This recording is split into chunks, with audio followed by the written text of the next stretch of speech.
Approaching the line then to start our qualifying lap here. It's one-shot qualifying session at Austria. Just a normal lobby, no league racing or anything, as we run extremely wide into turn 1. Somehow did not get invalidated. Not sure how that one didn't get invalidated in the one later you'll see. Breaking down to turn 3, that is because the small kink running up to that corner is considered turn 2. Opening the DRS as we fly down the back straight here, down towards turn 4. It's a pretty easy corner to lock up on. I won't, because I have ABS on, because I can't do it without ABS, because I'm shit. Use as much curb as you can for this next section of corners without overstepping the white line. It's really difficult to do that, as you'll see right here. Just don't get that first apex too well, and it drifts me out wide over the white line, and there's nothing I can do about that. That's the lap ruined, lap invalidated, and we'll just absolutely send it through these final 2 corners just for the fun of it. Now that the lap has been ruined, don't think it would have been a pole lap, but it certainly wouldn't have been that far off being a pole lap. So it probably would have been within the top 4 maybe, and as you can see here, I'm not even in the top 14. I'm in 15th place for this one, so it's going to be a difficult race from here.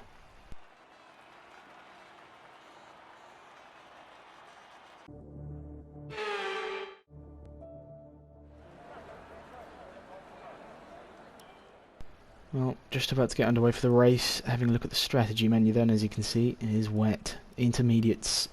But it does look like it'll get dry towards the end of the race. 18 laps here of Austria. Reduced the fuel a little bit due to the fact that it was wet, that not a lot of fuel was going to be burned here in the first few stages of the race, at least when it's wet. But then it will definitely, fuel will come into play as it gets dry towards the end of the session, if it gets dry in time. Anyway, 5 red lights, and here we go. For the start of this race, just get so much wheel spin onto the grass. Lucky not to put it into the barriers there, but that drops us down to 19th place, almost last. But it does help us avoid the chaos of turn 1, as it got extremely laggy there for a second. I'm not sure exactly what happened to half of the drivers, but we suddenly fly past that group there on the right hand side. Another one slow. So from a terrible start, we're up into 12th, which is a better start than the position than we had. And then coming into this corner, taking it cautious as it is wet. Those two collide, and I get a massive bout of oversteer again, just trying to get used to the slippery conditions, which are much different from qualifying. Heading down towards this corner then, we're in a bit of a pocket, as we just get a bit too late with the brakes, running a little bit wide, but we're going to be chasing down these two ahead of us as they're fighting really hard. And in fact number 9, 9th place, goes a bit wide, and he seems to be a bit slow, so I think he has damage, as he's cutting the corners. We pull to the left, no space there, so we go to the right, and yes, the right end plate there is completely damaged. He'll be trying to get into the pit, so I'm there, which is why he drives straight into the side of me. Luckily no floor damage or penalties yet. Moving on later on into the lap then, as nothing really happened. Coming up behind P8, finally caught him. Massive bit of oversteer again. The rear just lights up as we come out of turn 3, but we're going to try and catch up with him. P8 here as we come down to this next corner. Heavy braking zone. I try to get the car slowed down as best I can, and I just about avoid running into the back of that car as there's another one that spun just around that corner. We're up into 8th place from 15th to last, pretty much last on the first lap, up into 8th for this one. That's pretty good. If I lose this myself and then I ruin it by going ahead and overstepping the boundaries and giving myself a penalty, and then do it immediately again on the next corner. So just got to calm myself down a bit, try and avoid getting these penalties, as they will come into play. Looking around, no one else has them apart from me and the guy behind, as we then go a bit wide into this corner. Somehow don't get a warning for that one, but across the line it is, and we're still just trying to get past P7 into turn 1. Getting so close to his rear, but then he just pulls away from us on the straights. We are getting a little bit ambitious with our use of track limits, but it looks like with the use of ERS we're closing up behind him. He's going to go defensive to the inside. No, he's not. We're going to send it down the inside, but virtual safety car, and we try and let him back through to take his position, and that will be virtual safety car. Annoying, because we were just about to overtake him, and that would have been P7 for us. But later on, just coming to the end of the safety car period here, we're going to slow down here and get as much time available to us, so we can actually it's a good strategy here. Get as much time on the delta so we can send it through the last two corners, and as you see, it works for us here. As P7 has to slow down massively for going too fast, and he doesn't do it in time. Not only does he lose the position and loads of momentum down the start-finish straight, he gets a drive-through penalty as well, and we're up into P7. Going around then, lap 4. Conditions are improving somewhat, getting a bit faster on this intermediate set of tyre as the driver behind me comes into the pits to serve his drive-through. And there we go, fastest lap of the race on a used set of intermediates. Gave ourselves a warning immediately as well, so we're one away from another penalty, which, looking around us, people are starting to rack up the penalties, and we're just chasing down P6 now. There's a spinner, it looks like in Sector 3, which will bring out the virtual safety car. And that's another one, second one for this race, just as we catch another driver. And moving on later into another lap. It's gone green, and we weren't ready for that one. We weren't as good with this one. And we've lost a bit of time to P6 up ahead, but we will catch that time up immediately for this next section of corners. As there's a few more drivers up ahead we want to go catch as well. Big pack at the front, top 5 very close together. We just want to focus on getting past P6 now and then hunting them down, as we've done very well to get up to this position from our starting place, where we dropped down to 19th after just getting an awful start. But down this straight up towards turn 3, we're going to have a look around the outside. Can we get it done? No, he outbrakes himself. We're going to go for a switchback, and he gets the biggest.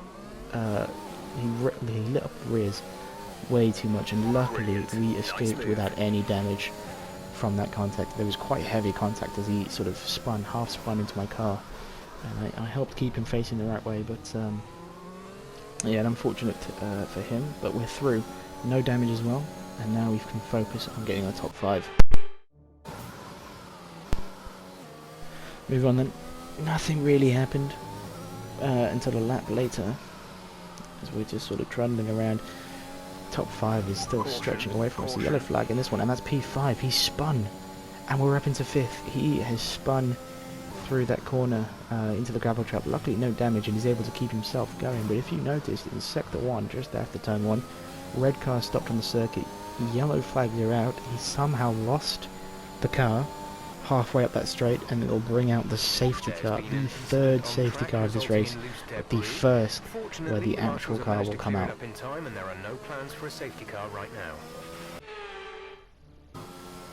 Moving on then, it is later in the lap, coming around, safety car is still out, and we decide that it's time to come in for soft tyres. The weather doesn't really look like it, the track conditions don't look like it, but I asked Jeff, and Jeff said that it was close to call between the 2 tyres, which I thought, you know, with how many laps the safety car is probably going to be out, it'll dry a lot more by the time I get out there, by the time we get racing again. So I came in for softs, as have some of the other drivers as well. We'll get held up in the pits momentarily here by someone else coming in for the softs, but this strategy is the one I think is the best for now. As we exit, we just want to be very tentative on the throttle. Make sure we don't light the rears up and hit one of these barriers, because that'll break our wing and end our race, our race hopes. Safety car will still be out, but we'll be 5 behind. And here we are then, look at this. Everyone decided to pit for softs, and we've elevated our position from 5th actually, sorry, up to 2nd. So for overall, it's 15th down to 19th, and then battle up to 2nd. And we are in a sandwich of 2 intermediate users, so they still have to pit. So we are in the net lead of this Grand Prix, as they will have to pit. They don't have to if they don't want to, as, you know, there goes P3 into the pits just as the start of this race gets underway. And to be fair, for the first lap, both the tyres were very close in performance.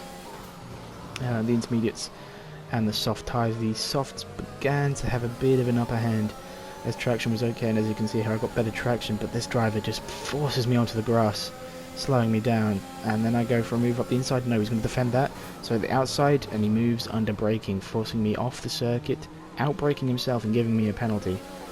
Really bad defending from that driver, really dirty defending. You know, it didn't end up with him getting a penalty, but it ended up with me getting a penalty, and it was too much weaving. He forced me off the track twice, and yeah, not good defending from that driver. Who is, there's no much point in him defending like that when he's got to pit again on the intermediate tyres onto the soft, because he's not getting those to the end of the race. It'll dry out too much, and he'll have no pace. And we've got another intermediate driver behind us actually. So yet again in another intermediate sandwich. It might not have been that intermediate user that pit. It might have been a soft runner, maybe with wing damage. But coming around this corner, he's just all over the place because he can't get his intermediates into the temperature range that he needs them. Tries to do the same thing to me again and force me off the circuit, but he just pings off my car thanks to Ping. Thanks to his bad connection as well, and we get the move done. And from there, it was plain sailing. We can just sail off into the distance, try and bridge as much of a gap as possible. As you look, 3 of those in the top 5 have no penalties, and I've had 6 seconds. So I've got to really get a move on if I want to win this race. And coming around the final corner, as you can see, I've bridged a fairly decent sized gap to those behind, and it's going well for me. About to steal the fastest lap off of P2, and we are running away with this one now. That driver that was very dirty has gone into the pits now, and this guy behind me, he is a quick driver, and he's really trying to stick it out on that intermediate tyre. And as we come around again in the next lap, I was just getting faster and faster and faster as the conditions improved. It was still a little sketchy, some few puddles on the track that were causing me to spin out here and there. Almost managing to catch the cars every now and then, but we are in a perfect position for this race. Intermediate use behind it, it's just going to get slower and slower as the race goes on. He's been overtaken by this driver on the softs, but we have the gap we need of 6 seconds and more as they're all racking up penalties behind us as the track conditions improve. We're going to get another fastest lap here as we move on, and we're just getting faster and faster as the conditions improve. Yet again the next lap, coming around the final corner, purple in sector 1, but a green in sector 2, which I think is because I already have the purple in sector 2, and across the line to take the fastest lap yet again by 0.3, down to a 9.4. Coming on to the next lap again, we were worse in the first sector, but improved in the second, and then improved in the third, just enough as we were catching up to a back marker here to snatch the fastest lap back off of someone else who had taken it off me. A 109.1, 0.3 improvement, and we'll have DRS as well for this lap. So purple in sector 1 thanks to the DRS. Fastest lap gets stolen off of us again by Tonecast. It's turning into a bit of a battle here for the fastest lap rather than actually on circuit. And as we break now, go through the final sector, fastest in sector 1, still retaining fastest in sector 2. Across the line, we'll take the fastest lap again by a second, so track conditions have immensely improved. A little bit of oversteer there, slowest in that section, and he's going to take the fastest lap again, and there was nothing I could really do. By that point my tyres had worn away pretty significantly. They were still okay for race pace, but for going for the fastest lap there was no chance. But I was immensely proud of that race.